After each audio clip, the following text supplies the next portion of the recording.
Great. Welcome to the In the Slot podcast. This week, episode number 15. As always, it's me, Josh, joined by Henry, Connor, and Chris. What we always do at the start of the episode, Connor, take us through last week's In the Slot Buster.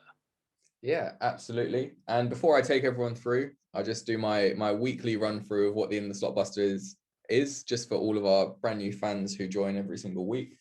So in the Slot Busters is a game show that we've kind of come up with that gives a personality within the NFL, whether it's a commentator, a player, a college prospect, whatever it might be. If they're involved in the NFL, they've got potential to be involved in the draw. And I give the guys a clue every week, which you're also more than welcome to answer at home. So today I will go back through last week's In the Slot Buster and then hand it over to the guys to find out what they thought of who it might be for this week. So last week's cryptic clue was Rocky shouted my name once and I'm the child of a very common name. And I've just got everyone nodding. So I'll hand it over to you guys. I think Henry has to lead us away on this one. So I definitely, like last week, I nearly forgot what this was again. I shouldn't read it out. Maybe I should just let you guys. Maybe that'll make me write it down, perhaps. But yeah, the first bit of the clue definitely gave it away for me on this one. Having a family that enjoys the Rocky films, so I don't know, Chris, do you want to go for the answer? You're looking very confident. I thought this was a relatively easy one, so hopefully I'm not going to make a fool of myself. I've gone for Adrian Peterson. Yep. Yeah, that's what I was thinking as well. Exactly it. It was an easier one this week. So after I had to take last week's point because I can't count half an answer, and yeah. So yeah, and we'll be back to me soon with the In the Slot Busters for this week. Yeah, exactly. Adrian Peterson was a much easier answer to Google as well this week. If you just needed to look up what Rocky said, there's not many Adrians in the NFL. Are you? Am I hearing cheating? Oh, therefore I'm going to have to remove the collusion. My answer was not the one that was counted. We don't discuss our answers. I don't speak to Chris or Henry. Only speak to them on the pod. So don't worry about that. Right. We're not really friends. We don't speak to anyone. Colleagues. Colleagues, exactly. But yeah, thanks, Connor. We'll come back for this week's In the Slot Buster shortly. But before we do, and the main segment of today's show is taking a look at the wide receivers in this 2021 draft class. So I asked the guys to take a look and get some opinions on where they wanted to rank everyone. What we'll do is just, first of all, get a rough idea of where the top three sit. I think the top three in the draft, it's a very clear top three, and everyone has agreed on that. You've got Ja'Marr Chase, Devonta Smith, and Jalen Waddle, and they're clearly seen as the top three prospects who will almost certainly be going in the first round. But where does everyone see those fitting?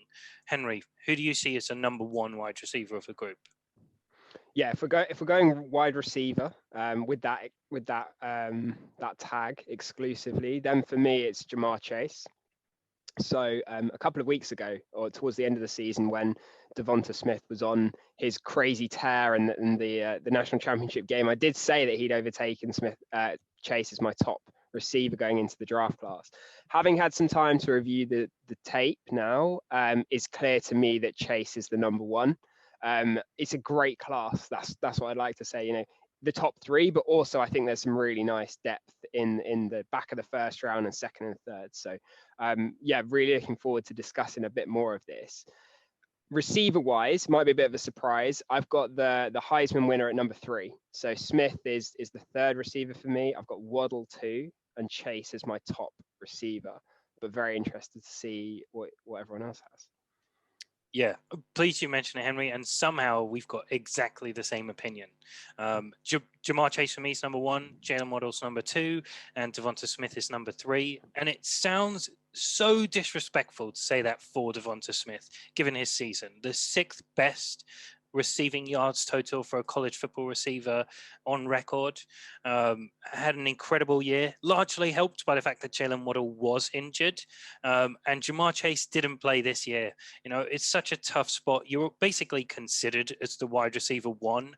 You basically have nothing to gain by taking part in this season. You no longer have Joe Burrow as your quarterback. You can only realistically go down or kind of cement yourself in the position you've already been set in. It's like these players who they declare for the draft after their sophomore or junior seasons. And the reason they do that is to guarantee money at the NFL level, like we all would. So the only real knock on Ja'Marr Chase is that.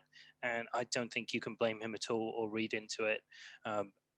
When you look at his numbers and what he did, when he was a wide receiver one, Justin Jefferson was a wide receiver two. And we've seen Justin Jefferson, that's the flaw, surely. Chris, what are your thoughts on the top three? For me, I totally agree with both of you guys with Ja'Marr Chase. He's sat out this year, he's opted out of this year, and he's still arguably most people's number one off the board in terms of wide receivers. So that tells you how good he was in Joe Burrow's excellent season before he was drafted. Obviously, he's had a year off. You could argue perhaps that impacts his freshness, but then again, you could argue that a year of rest makes him a bit more energy in the tank, so to speak. So for me, it's Ja'Marr Chase. He's got a muscular build, and he's added a bit more muscle this year too, apparently. Good hands. He can stretch the field and can also be effective at the short distances. So yeah, Ja'Marr Chase is my first receiver this year. Then I have gone Devonta Smith, number 2. I saw him obviously towards the back end more predominantly in the college playoff bowls. And obviously, as you mentioned, won the Heisman. Super speedy, good hands, and the ability to beat a man, a good all-round receiver. Fantastic season. I brought up the stats earlier. He scored 23 touchdowns and he had 1,856 yards, which is 663 more than the second, which is a disgusting amount. And yes, he had more targets, but he averaged 1.7 or 2 yards greater than the next best. I think it was 17 or to 15 or something like that. But my only worry with Devonta Smith is he's so small. He's so tiny. If you look at him compared to Ja'Marr Chase, for example, there's barely nothing on him. So the only negative could be that maybe he might be injury prone, but you can't factor that in necessarily. He still may bulk up a bit. But he's not got the same build as Ja'Marr Chase. That's why he's number 2 for me. And then I've got Waddle, his Alabama Crimson Tide colleague. This guy, the first thing I wrote is this guy is fast. This guy is so fast. He can take a play to the house from like a quick slant on his own 5. And he's able to throw in some some contested catches as well, but not too much. I think this guy can be a real yards after catch monster. Honestly, so watching some of his film from this year has been electrifying. Yeah, thanks, Chris. I did a sort of NFL best case comparison for the guys, and for me, Jalen Waddle, it's Tyreek Hill. There were elements of Stephon Diggs, but it's Tyreek Hill. Maybe not quite that elite level of athleticism, but definitely comparable. For Ja'Marr Chase, it was Julio Jones.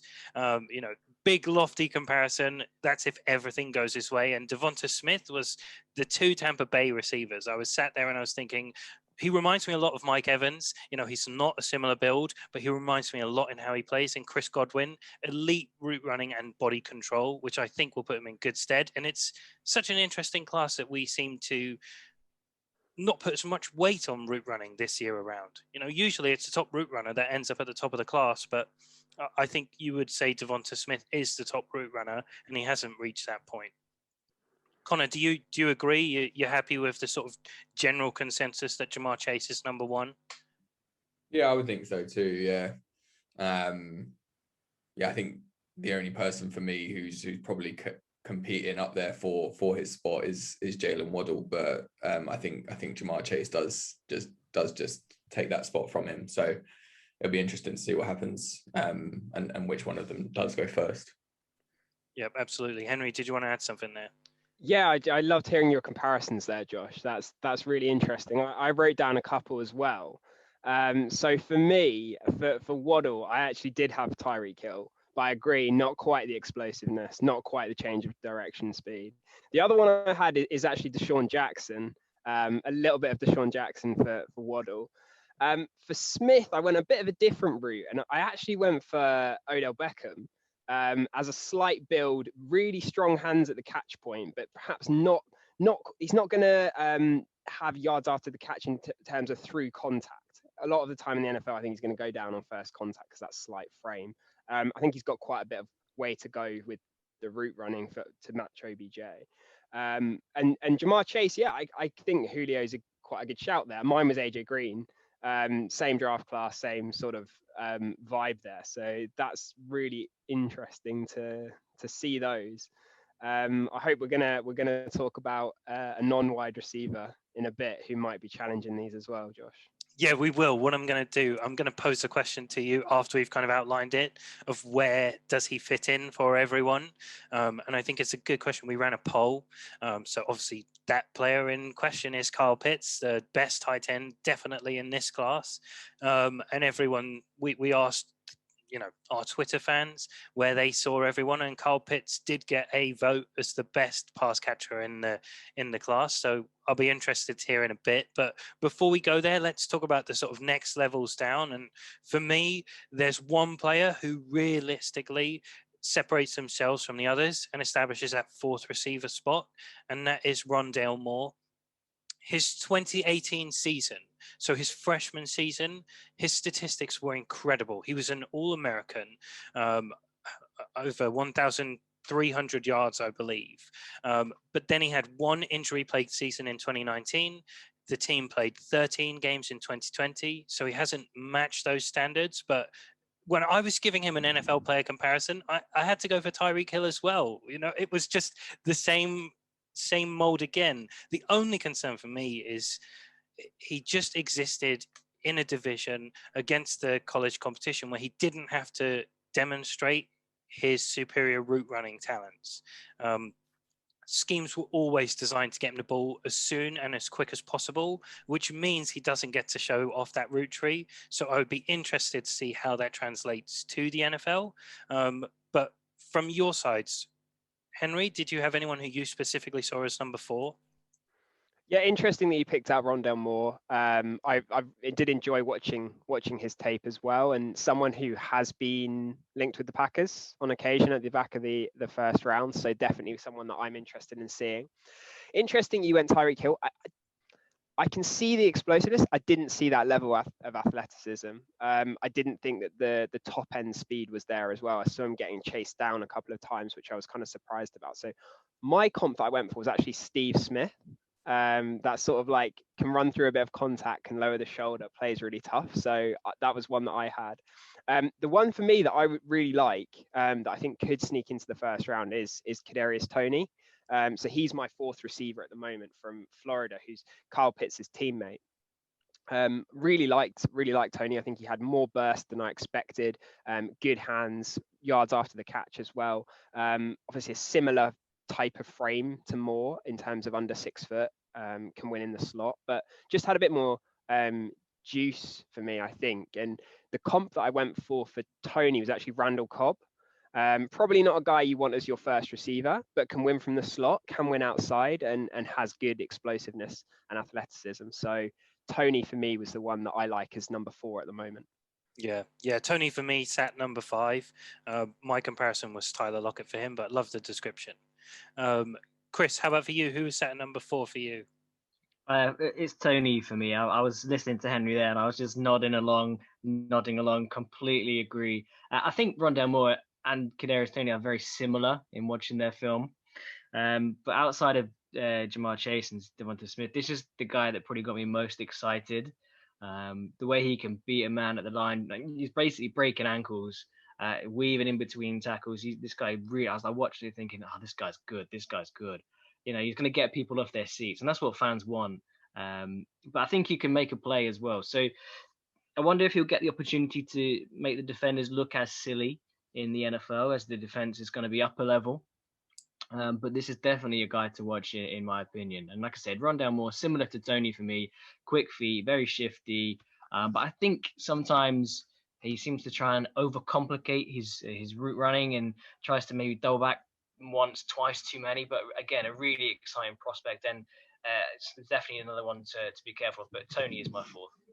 Perfect. Yeah. And I'm assuming that means that you both had Rondale Moore as number 5, did you? Or did you? Yep. Henry, what about for you? Yeah, I'm not sure I've quite made up my mind. I'm interested in Rashad Bateman. I think it's a really hard projection. My comp for him was actually T. Higgins, who was drafted last year. Similar frame. I don't think he's as powerful as Higgins. I think he'll struggle more with contested catches than Higgins did this year. But I think he's fast. He looks really fast for a big receiver, faster than Higgins was. So he's got that going for him. I think at the moment, yes, I would go Rondale Moore 5th. But very, very different as well. You know, if you're looking for that outside receiver contested catch, then Bateman is interesting, I think. Yeah, I completely agree. And for me, that tier, Rondale Moore, Kadarius Toney, and Rashad Bateman, are the clear next tier of receivers. The thing with Rashad Bateman, because you brought it up perfectly, Henry, he's got such a tantalizing combination of athleticism, build, and all the things you're really looking for. But for me, he was the first prospect in the wide receiver class that I saw, and I saw a really key, consistent knock on him. And that is that he just constantly tries to run with the ball before he's caught it and secured it. And we see that routinely at the NFL level having such an impact. When you don't make the separation the same way, if you're not looking to secure passes, if you don't high point them, if you don't come to them, and you're trying to run with a ball, turn your body, you're always at risk of fumbling, losing it, forcing an incomplete pass. And that makes such a difference at the NFL level. So hopefully that doesn't translate to the NFL. My comparison was Allen Robinson. Obviously that catching trait's not something which is matched, but the overall aspects were Allen Robinson for me. But then let's talk about wide receiver 7. I think we had a quick mini debate before, and it sounds like we're all agreed that that's Terrace Marshall over Nico Collins. Sorry, we never even had that discussion. I've just made that up. I just realized. Henry, for you, was Terrace Marshall your number 7? That was for me, Terrace Marshall was. Yeah, that's leading the witness a bit, I think there. No, I was actually, of all the receivers I've watched so far, and really I've watched the top 10 in the class so far, Terrace Marshall was one of the ones where I came away the least impressed. I think all of the others look like they're dominating the competition, and I just didn't feel that way about Marshall. I don't think he stood out with any particular trait on the field, apart from perhaps that he's 6'4" and playing receiver. So for me, I haven't been that impressed at all by him. Elijah Moore of Ole Miss is someone who I thought stood out, and in terms of separation and speed, big playability, stood out far more for me. So I think currently Elijah Moore would be my wide receiver 7. Another interesting player to mention is Jalen Darden. There's a lot of YouTube highlights flying around. He's a receiver from North Texas, 5'9", but absolutely electric. I expect he'll run pretty fast, but potentially a mid-round kind of receiver who could return punts and kicks. Is quite an interesting player if you've got 5 minutes to watch on YouTube. It's sort of that Tavon Austin highlight reel that's pretty electric. Yeah. Well, I'm sorry to have led the witness, and I was completely misinformed. I kind of, I really stuck to.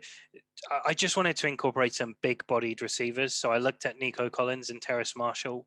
For me, Terrace Marshall, it's always tough to really assess a player who's been a third wide receiver on the depth chart, like he had at LSU. He did have some good performances in 2020. I kind of viewed him as like a Keenan Allen, but with slightly more speed in his best case scenario. But there's a lot left that leave questions for him. But then, for me, my actual 7th receiver is Diamie Brown from North Carolina. I think if you go take a look at what he's done, similar style player that you were talking about with Darden, not quite the same athletic build. He's slightly taller, but a clear potential wide receiver 1, in my opinion. And then the last spot, realistically, number 9, probably even worse when you start to analyze the rest of the class, is Nico Collins from Michigan. And I just think so disappointing looking at him. Such a big-bodied guy, serious big-body receiver, but I've never seen someone who can't consistently high point a catch the same way he can't. He could be 5'9" and he could make the catches where he makes them. He could be 5'4" and he could make catches where he makes them. It's ridiculous. So maybe he starts to show up. Maybe a good coach in the NFL gets hold of him. But it was a Kenny Golladay at best case. Doesn't get any separation. Maybe he starts to high point and win some contested catches, but definite drop off after number 6 in the class. Is that your opinion as well, Henry? Yeah, Nico Collins is one of the last evaluations I've done. I agree. There's definitely, when you get to this level, 3rd round receiver, you're going to have flaws. There's going to be clear flaws, whether that's speed, separation, hands, like you said, contested catchability, even though you're a large receiver. I think he has some impressive highlight reel plays. I think he's deserves to be drafted, but yeah, it's going to be a work in progress for sure. But maybe the NFL coaching after a few years will see that. Having that frame and that skill set is valuable. Yeah, absolutely. And those are the ones which come back and bite you when you look back at your pre-draft grades and where they end up. They can always turn into amazing players. But guys, we took a look at it. Let's pose this question: if we change the rankings from top wide receivers and we change it to top pass catchers, where is Kyle Pitts? Chris, where does Kyle Pitts slot in for you? What number? I think looking at him, he's a bit of a hybrid. He's not quite a tight end. He's not quite a wide receiver. You could probably play both. A bit of a utility piece almost. A lot of the time, it takes 2+ guys to bring him down. He's absolutely huge. I think he's 6'6". I think I saw somewhere, which I can't even fathom at my height. He's huge. And he could definitely be a red zone impact for whichever team he goes to. Good hands, great physicality. 12 touchdowns this year. I think he and Tony, both obviously from Florida, will probably be next to each other in my rankings. I haven't quite decided which one would go ahead. Perhaps it would be Pitts. He was a bit more productive. As I said, 12 touchdowns rather than 10. So potentially it's Pitts, but not by much. Yeah, thanks, Chris. Good point about the Florida prospects. I think there's one thing we can all agree on. They made Kyle Trask look a hell of a lot better than Kyle Trask is. That's for sure. And, there's only one NFL comparison for this guy, right, Henry? I'm confident without saying anything that we've got the same name. It's Darren Waller, isn't it? If he went as a wide receiver, would he be going as highly? Who knows? And maybe he's found the position earlier than Darren Waller did. But for me, he slots in at number 3 in the rankings, just ahead of Devonta Smith, in my opinion, purely based on the fact that you know what you're getting. I think tight ends are significantly harder to evaluate at the college level because the college defense schemes haven't kind of figured out what they want to do against tight ends yet. But I think there's that question mark about Devonta Smith. There's no question mark for me about Kyle Pitts. What's your opinion, Henry? So for me, Pitts is the top pass catcher in this draft. I think Kyle Pitts is ridiculously special. I think he's got the potential to be better than Darren Waller, who I'd consider as a top 3 NFL tight end. I think Pitts, I don't think we've seen a tight end prospect like Pitts for 10 years. And I think he fully deserves to be a top 10 pick. If the quarterback class wasn't as good as it is, I think he's a top 5 pick. I think he's that good. And I would take him over every receiver in this class currently. I think he's that special. So I think, like you said, Josh, I think his floor is incredibly high. I think his floor is somewhere near Darren Waller. And I think his ceiling is to be the best tight end in the NFL. One of the reasons why I would take him in the top 10 is you can take Pitts at, let's say, 6.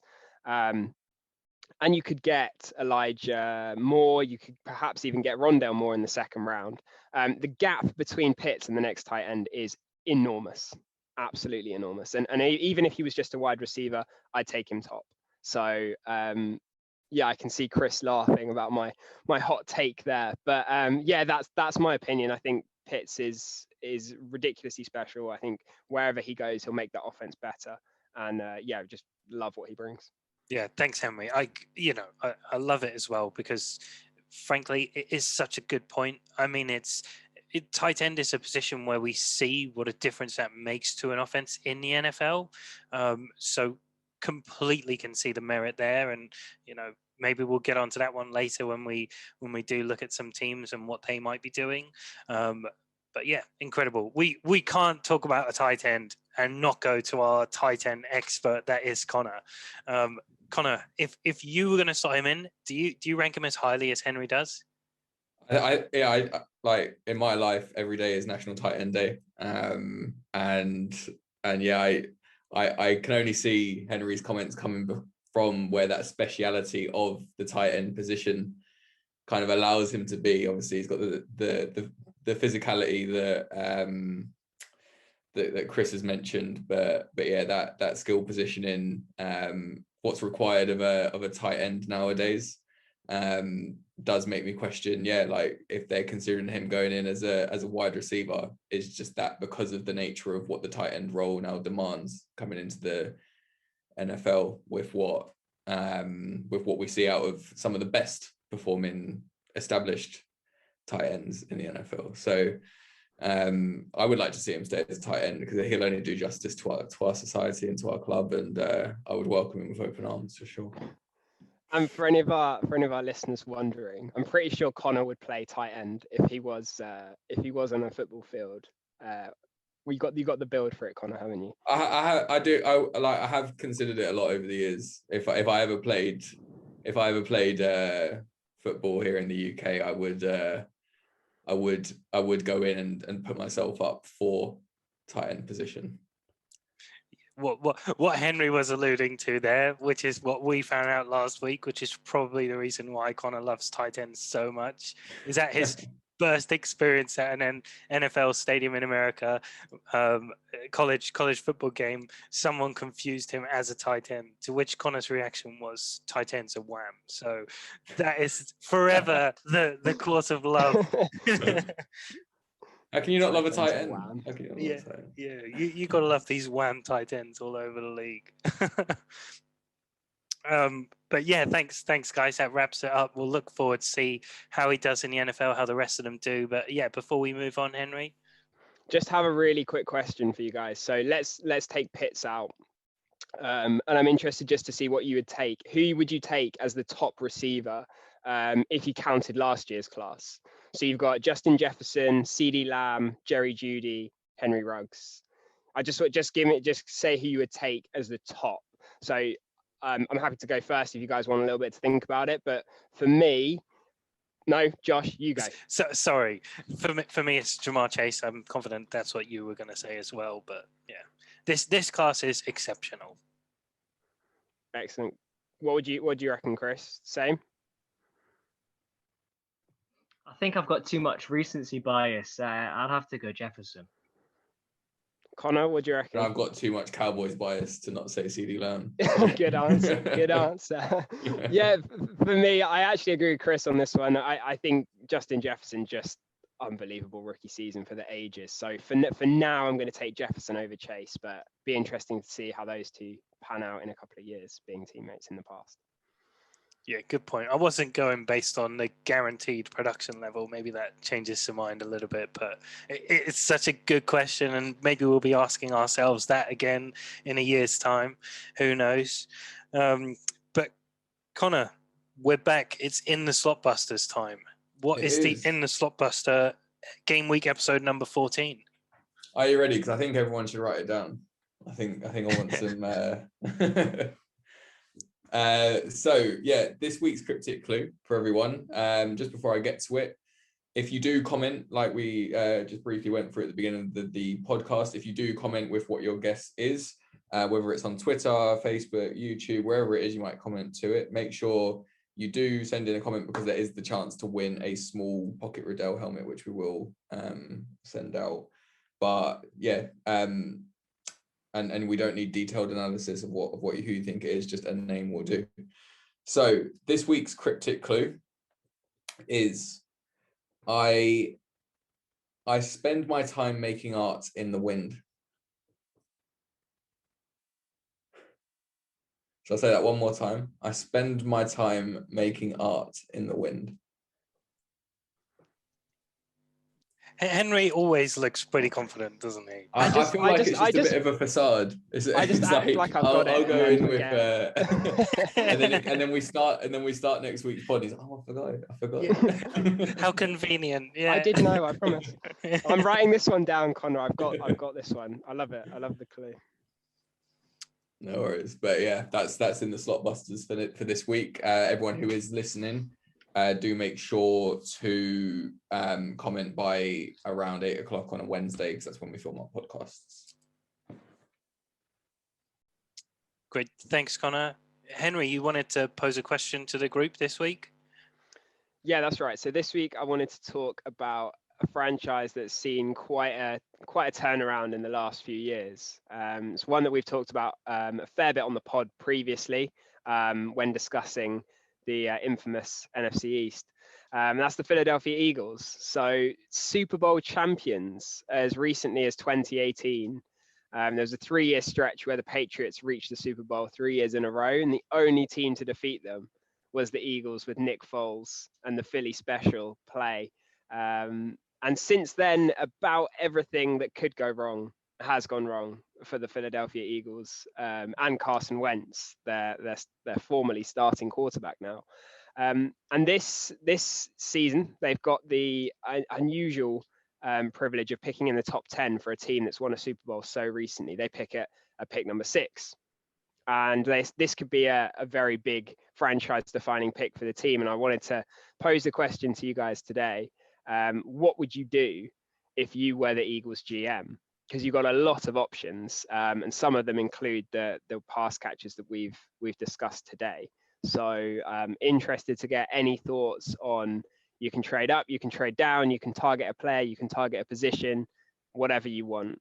What would you do? So maybe Chris, should I come to you first? Yeah, I'll tell this one. I think that, I know that there's some other people out there, but I think Ja'Marr Chase, if he's there, he has to be the player. I don't know what the Dolphins would do at 3. I know we talked on previous pods about maybe them drafting another quarterback. I don't think any of us were convinced with Tua, but I don't think they would. I think they'll see another year with be a sophomore. I think they'll stick with Tua. They might take Devonta Smith because both of them played at Bama. If they take Ja'Marr Chase, I probably wouldn't go Devonta Smith to the Eagles. I think they've got Jalen Reagor, and I think they're kind of similar, not identical, but similar players. So, but if Ja'Marr Chase is there, I think they go Ja'Marr Chase, give a big body receiver for Jalen Hurts to target. Cool. Yeah, really interesting. And if Chase isn't there, would you look to go a different way? Or because you obviously said you didn't fancy Smith in that option, would a trade down be an option for you there? Yeah, I think so. They've probably got, we've just mentioned, a lot of needs in other positions that you probably could get a lot of value for with the receivers and pass catchers that we have mentioned. Obviously, Zach Ertz didn't have a good year at all. Dallas Goedert, obviously the second tight end there, we know he's a good player when he's fit. So do they need Kyle Pitts? Maybe, but I think they would trade down.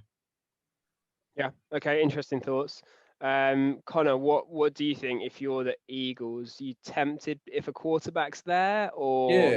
Yeah. Well, that seems to be a lot of the chat, doesn't it? Is that they're gonna look at what QB options are going to be around that time, but that's going to be something that's definitely going to play in the Eagles' minds because of where they picked up Wentz when they did, and do they trust the QB slightly lower down the order, or do they want one higher as a first or second round?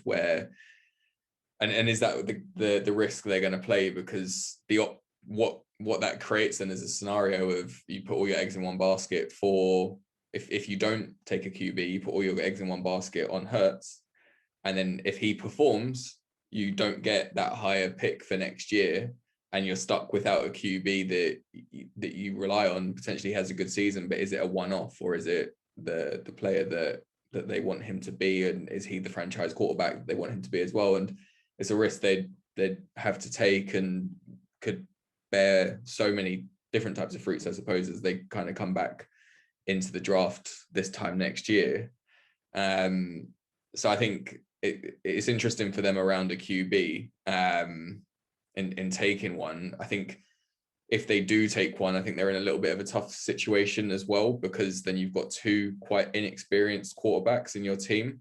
And what you normally see with a rookie is being able to be supported by someone who's had a little bit more experience. And I suppose in that Eagles team, we've not seen too much experience or too much of a, I suppose, role model figure for Hurts to be able to look up to with the season that Wentz had last year. So it's really interesting around a QB for them. But I suppose there's also the potential they can ignore that completely, roll with this season and trade down and see what they can get for next year to make next year's draft a lot stronger for them. So it's a really interesting situation that they've got themselves in now. And yeah, it'll be exciting to see how it plays out. Great thoughts there, Con. I think Eagles should consider getting some of your input there. That was some wise words. I like that evaluation. What do you think, Josh? Are you tempted by QB or anywhere else that you're looking to go? Yeah, first, I'd just like to make a note that the award for talking about the Miami Dolphins rather than the Eagles has to go to Chris. But it's such a good point, and Connor explored it. You know, how can we sit here and look at the Dolphins and say, you've got to give up on Tua, and we're not sat here and saying the same thing about the Eagles and Jalen Hurts? I mean, he's a divisive character for sure. A lot of people think he's got a lot of promise in the NFL, and maybe he does. I think Connor hit the nail on the head. You're not going to transform that offense with any position other than quarterback at this point. You can get a wide receiver, chuck it in the mix. You can get another pass catcher. Maybe that makes a difference. They've got a great O-line. Otherwise, maybe Penei Sewell or someone like that comes into play. But I think realistically, you're either sitting there and one of the top quarterbacks falls into your lap at 6. And for me, that isn't Trey Lance. That's one of the other 3. That's Justin Fields, Zach Wilson. Trevor Lawrence isn't going to be there, but in some world where he does, if one of those 3 is there, you've made up your mind, you're going in on them. Great. Happy for you as a franchise. I'm not aggressively targeting them because I think other teams are, and what you have to give up to get them this year doesn't justify it. Unless that quarterback's Trevor Lawrence and you're guaranteed, you know, he's going to be an NFL starter, top 10 talent in the NFL for the next 10 years, which I think Trevor Lawrence is. But if you're in that spot and one of them falls to you, great, take them. If not, trade down and do exactly what Connor said. You know, trade down, guarantee a future pick for next year, maybe get 2 first-round picks in next year's draft and sit there, know where your team actually is and make a decision at that point. But that contradicts the old adage in the NFL, which is win today so you can win tomorrow. You know, it's easy for us to say because we're in the mindset that our job is never on the line, but you've got GMs and coaches whose jobs are on the line. So what would be the best thing for the franchise in the long run isn't necessarily what they will do. So I agree with Chris. I think probably they would take Jamar Chase if he was sat there, or the top wide receiver. But yeah, that's my take on it. I would prefer to trade down or or not aggressively, but land one of the top 3 quarterbacks somehow. Yeah, I think they're really good points. I think if one of those 3 quarterbacks did, for whatever reason, fall into the Eagles' lap, I think that's a really interesting decision to make. They're probably not a particularly difficult one because, as Connor said, it's not that you don't get many chances to draft in the top 5 or 6. Like, it's hard to win a Super Bowl. It's also hard to be as bad as some of the teams in the NFL, and there are some teams that are already shaping up to be pretty shocking next year. So yeah, it's a rare opportunity to land one of those type of quarterbacks. I think if they're there, I would go for it. It's a new head coach. Remember, he didn't draft Jalen Hurts. I've got no idea what that he thinks of Jalen Hurts at this stage. So it'll be very interesting. I think in some ways it's partly where the draft starts to get really interesting. I think worst case scenario is the top 3 quarterbacks are gone, Jamar Chase is gone, Penei Sewell's gone, and you do got a tough call there, I think. But yeah, really interesting, and let's see what they do. Yeah, thanks, Henry. Yeah, there are so many spots in this draft that just look so interesting, and you don't know what they're going to do. So we will continue to take a look at them and review different teams. We'll do some more mock drafts. But yeah, great question to pose, and let's see what the Eagles do at 1.6 if they are at 1.6. Obviously, you talked on it massively in your section, but the biggest news in the past week was Carson Wentz got traded to the Colts for a 3rd round pick this year and a conditional pick next year. So it's a 2nd round pick, which will turn into a 1st. It turns into a 1st if Carson Wentz plays over or equal to 75% of the offensive snaps for them, or if he plays over or equal to 70% of the snaps and the Colts make the playoffs. So basically, if Carson Wentz doesn't get injured, then they're getting a 1st round pick. So actually, on reflection, it probably does look like good business. Maybe on both sides, but certainly for the Eagles, there's some value there, I would say.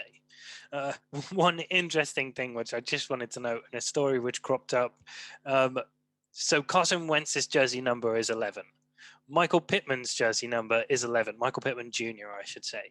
Bear in mind, this guy just came off his rookie wide receiver campaign. He had a good one, but he's not a star in the NFL, and he has rejected the idea to give Carson Wentz his jersey number. So, I can't remember the last time that ever happened to a quarterback, but that is a tough spot to go into. How do you manage that as Carson Wentz? You can't turn around and force him to give it to you because, he could be your best receiver, but equally, you need to assert some dominance for the rest of the team. Otherwise, everyone's walking over you.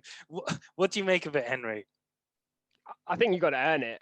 Yeah, you got to earn it. He's done nothing in Indianapolis, and I think fair enough for Michael Pittman Jr. I don't mind that attitude too much. I think, yeah, let's see where we are in a year and see if you've earned that jersey. I think that's quite a nice attitude.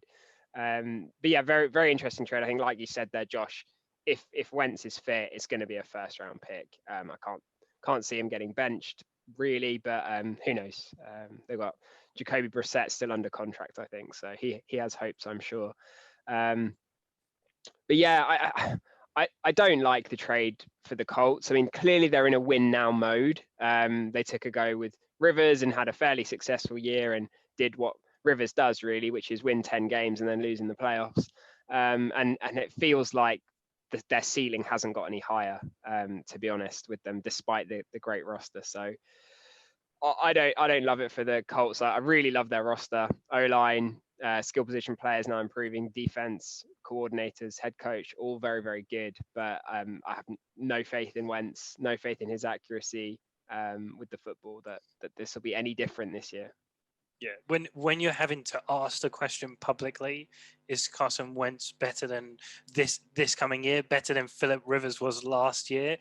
You probably didn't take the right quarterback and spend all of your draft capital on the right guy, especially when one notable name still exists there. But one thing I forgot to mention about the Eagles, and I was going to do it in the whole section of what they do at 6, but Alshon Jeffrey, it seems like he's going to get cut. That's all the rumor mill stuff, which would probably lead towards what you were saying, Chris, of maybe they go wide receiver. But we'll see what happens there. And they've already cut Deshaun Jackson, haven't they, as well? So definitely revitalizing that. Yeah, cleaning house almost. Jalen Reagor and Greg Ward sat there on that depth chart. It does not look NFL ready. So yeah, maybe they do address it. We'll see. They have to, right? But talking about quarterbacks, and obviously this has been a year of quarterback trades. Not something we ever really saw before, but it seems like the quarterback carousel's stopping, and one name stuck on there: Deshaun Watson. What's kind of happening? We talked about it. Are the Texans trying to be a bit too clever? Are they desperately trying to sign him? Is there a situation in which Deshaun Watson is on the Texans and he's holding out? Who knows at this point, right? Connor, what are your thoughts? Do you think there's any chance Deshaun Watson would ever play for the Texans? I mean, who knows at the moment? Like, it seems like he's been linked to every other team. Like, with how long this has gone on, you're right. There's like the carousel has seemed to stop, but he's still on it and currently like making his way through, or just in terms of gossip, I suppose, around it, he's still making his way through how he would fit at the right club and how he would, like, what impact he would have. And of course, it's all positive of what impact he would have, but I just, I suppose as it goes on more and more, it's feeling like it's more and more likely he'll stay. Like, with no confirmation of a move, it's all gone very quiet. And you now almost wouldn't be shocked if he just kind of turns around and is playing there again next season. Which is madness, right? I mean, like, we came into this offseason, we were sat there like, there's one thing that's guaranteed. Trevor Lawrence is going number 1 overall, and there's another thing which is guaranteed, and that's Deshaun Watson won't be on the Houston Texans. And now, yeah, I agree, Connor. There's this very real possibility that he is on the Texans next year, which is crazy. And the biggest kind of component of this is 49ers have publicly come out and been in support of Jimmy Garoppolo. So it's almost ruled them out. The Panthers seem like the only realistic players for Deshaun Watson. And, you know, there are a few teams who could still make a move, of course. But when the number of teams able to make a move decrease, suddenly the value they're going to get in return is decreased. And Henry, does it feel like it could reach a stalemate point? I don't know. I'm still really intrigued to see what happens. It's coming up to the draft. You think it would happen before the draft. Veteran players don't often get traded mid-draft. It's normally prior to that. So it's got to be the next few weeks where you think it would happen. I keep an eye on the Panthers. That's my pick. If I had to pick where the most likely destination is, I do think it's the Panthers. I think a trade involving that number 8 overall pick still looks good, probably to Deshaun Watson, and maybe to the Texans. So I obviously, like Connor said, who knows? We did not expect him still to be there, but I don't think he plays for them again. And I think the Panthers would be a great destination. Yeah, it was evident from the Stafford trade that the NFL doesn't view Teddy Bridgewater as much of an asset as they view Jared Goff, which they already established was not an asset at all. So I don't know what that says about the deal which he signed at $30 million a year. You know, it's a tough deal to take on, and that realistically is probably the barrier right now. What do you think, Chris? Do you think the Panthers seem like the place Deshaun Watson goes? Well, I did suggest that a few pods back, and we discussed it last week. But I agree. There seems to be so much up in the air, so much sort of smoke and mirrors about what could potentially happen. And I don't think anything in the NFL is ever guaranteed. But